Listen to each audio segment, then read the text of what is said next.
ဒီနေ့မှာတော့ Toxica ကယထာဘောမှာ Oxwine ကိုခန်းစားမိလို့ဘူတာဆိုင်တဲ့အချိန်သွားကြည့်တော့ Master Ox ရဲ့တက်တော်ဆောင်ဖြစ်ခဲ့မှုတဲ့ Redneck ဖြစ်နေပါတယ်။လွန်ခဲ့တဲ့နှစ်3000က Master Ox ကြာဆုံးသွားတဲ့ကကဘာပတ်လျှောက်သွားနေရဖြစ်ပြီးအခုသူ့ဆရာပြန်ပေါ်လာပြီးလို့ကြားတော့သူမကြေခဲ့တဲ့တာဝန်ကိုထမ်းဆောင်ဖို့ Master Ox ရဲ့ရန်သူတွေကိုချေမုန်းပေးလို့ရအောင်ကြံစီနေရဖြစ်တဲ့အကြောင်းပြောပြလိုက်ပါတယ်။ဒါပေမဲ့သူတို့ပြောဆိုနေတဲ့စကားတွေကို Master Ox ကခိုးနှားထောင်နေရဖြစ်ပြီး Redneck မျိုးရဲရောက်နေရတိသွားတဲ့ Rangers တွေလည်းကဘာကြီးကိုကာကွယ်နိုင်မှုတွားရောက်တိုက်ခိုက်ပြီးမြဲသူတို့ရင်ဆိုင်ခဲ့မှုတဲ့ရန်သူမှန်သမျှထက်တန်မာနေရကြောင်း Jungle Search နဲ့တောင်ခုတ်ပိုင်းလို့မရပဲအရေးနေလာကြပြီဖြစ်ပါတယ်။အဲ့ဒါအပြင် Jindred တို့က Freezy Ox ကိုပါခေါ်လာတဲ့အတွက်အရာအားလုံးနှီးပါးကိုခဲအောင်လုပ်နိုင်တဲ့သူ့အစွမ်းကြောင့် Rangers တွေလည်းဒီ Ox ၄កောက်လုံးကိုတော့ဘလို့မှရှင်းလို့မရပဲဖြစ်လာကြပါတယ်။ Cold, Max နဲ့ Danny တို့ကဂိုဒေါင်ထဲမှာအိတ်ခဲကျင်အောင်ဆောင်ပြီး၃ယောက်သားအလုံးမပေးပဲဇက်တိုက်တီးထုတ်ပေးလိုက်တော့ဂျင်းခန့်လိုက်ရတဲ့ Freezy Ox လည်း overheat ဖြစ်ပြီးပျက်စီးသွားပါတယ်။ဒါပေမဲ့အနားမှာ Toxica ကအသင့်ရှိနေတဲ့အတွက်အသက်ပြန်သွင်းပေးလိုက်တော့ Rangers တွေလည်းအားနည်းနေတဲ့ Red Lion အစား Godzilla Sauce ကိုဆင့်ခေါ်လိုက်ပါတယ်။ Godzilla Sauce ကရေခဲတက်တာတွေကိုငှက်ပြောသီးတွေပြစ်ထည့်နေရကြောင်း Danny ရဲ့ပေါ်မှာတလုံးလောက်ပြီးသွားခဲ့ပြီးခိုးပြခဲ့တဲ့ဝိညာဉ်ငယ်ရဲ့ဥကလည်းတခုခုထူးခြားနေရကိုရှေလာကသတိထားမိလိုက်ပါတယ်။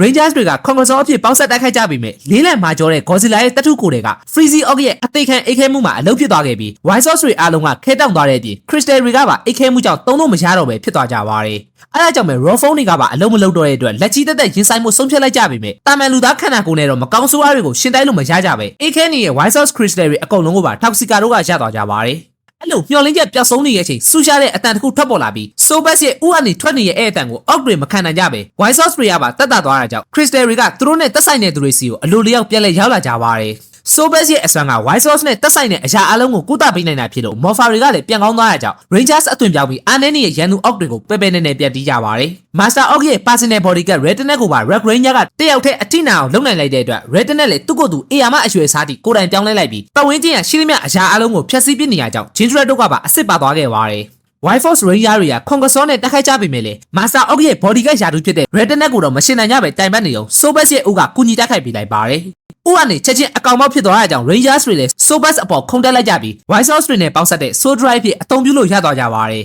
။ Sobas နဲ့ပေါင်းဆက်ထားတဲ့ Sauce တွေက Power Up ဖြစ်သွားတဲ့ကြောင့်အရှင်ထပ်ပို့ပြီး Strength ပိုင်းရောအထက်ပိုင်းမှာပါတိတိတတ်တာအကောင်းလာတာကိုမျက်မြင်တွေ့လိုက်ကြရပါတယ်။ Red Lion ပြန်ကောင်းလာဖို့ဆိုရင်လည်း Sobas နဲ့ပေါင်းဆက်ရမှာဖြစ်လို့ Conqueror ကနေထွက်ပြီးမသုံးနိုင်ကြတဲ့ White Force Mega Sauce ရဲ့ Soul Drive အဖြစ်ထိန်းချုပ်မောင်းနှင်လိုက်ကြပါတယ်။ Finishing အကွက်တဲ့ Ultimate Soul Gun တို့နဲ့ပါပြစ်ပေးလိုက်တော့ Master Ox ရဲ့တက်တော်ဆောင် Redneck လည်းအဲ့နေရာမှာတင်ကြာဆုံးသွားခဲ့ပြီဖြစ်ပါတယ်။ဒါပေမဲ့မသိသေးပဲအပျက်စီးတွေကြားထဲကနေအိုင်းချင်းနေစွာနဲ့ပြန်ထလာတဲ့အချိန်အနားကိုရောက်လာတဲ့ Master Ox ကိုတွေ့လိုက်ရပြီမဲ့ Redneck ကအဲ့ဒါသူ့ဆရာ Master Ox မဟုတ်ပဲအရှောင်းဆောင်ကောင်းဆိုတာသိလိုက်တဲ့အချိန်မှာချက်ချင်းနှုတ်ပိတ်ခံလိုက်ရပါတယ်။ဒါကတော့ Power Ranger White Force အပိုင်း9ဖြစ်ပြီးအပိုင်း10ကိုနောက်နေ့မှတင်ပေးတော့မှာမို့လို့ Like, Share, Comment နဲ့ YouTube မှာလည်း Subscribe လေးလုပ်ပြီးအားပေးခဲ့ကြဖို့တောင်းဆိုချင်ပါတယ်။ Zenaku